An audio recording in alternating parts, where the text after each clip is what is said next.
بسم اللہ الرحمن الرحیم۔ خطیب بغدادی نے اپنی سند کے ساتھ یہ حدیث روایت کی ہے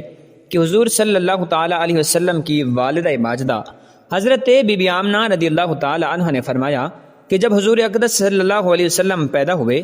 تو میں نے دیکھا کہ ایک بہت بڑی بدلی آئی جس میں روشنی کے ساتھ گھوڑوں کے ہنہنانے اور پرندوں کے اڑنے کی آواز تھی اور کچھ انسانوں کی بولیاں بھی سنائی دیتی تھی۔ پھر ایک دم حضور صلی اللہ تعالی علیہ وسلم میرے سامنے سے غائب ہو گئے اور میں نے سنا کہ ایک اعلان کرنے والا اعلان کر رہا ہے کہ محمد صلی اللہ تعالی علیہ وسلم کو مشرق و مغرب میں گشت کراؤ اور ان کو سمندروں کی بھی سیر کراؤ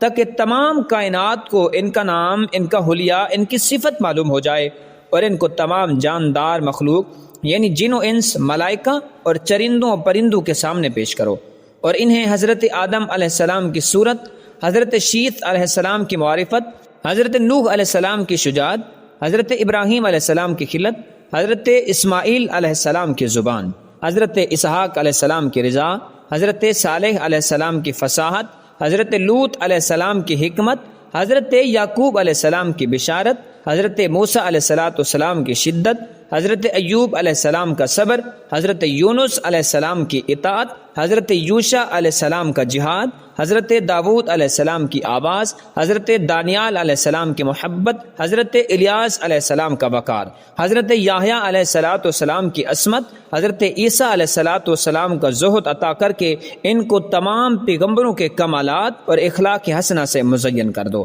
اس کے بعد وہ بادل چھٹ گیا۔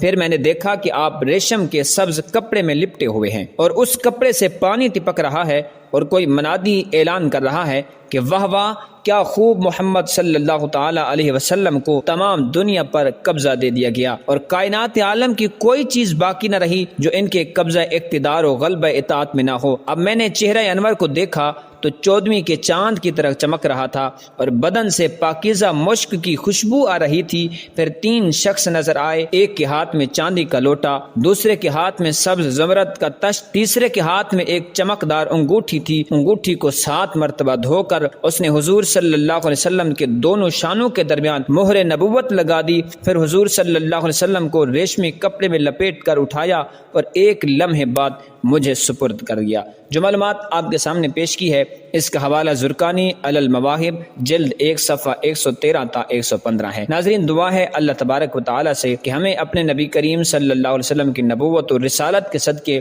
دین و دنیا کی بھلائیاں عطا فرمائے، آمین۔ اگر آج کا پیغام اچھا لگا ہو تو ویڈیو کو ایک لائک دیجئے اور کمنٹ سیکشن میں سبحان اللہ یا آمین لکھیں، اور چینل کو سبسکرائب کر کے بیل کو بھی آن کر دیں۔ جزاکم اللہ خیرا۔ السلام علیکم ورحمۃ اللہ وبرکاتہ۔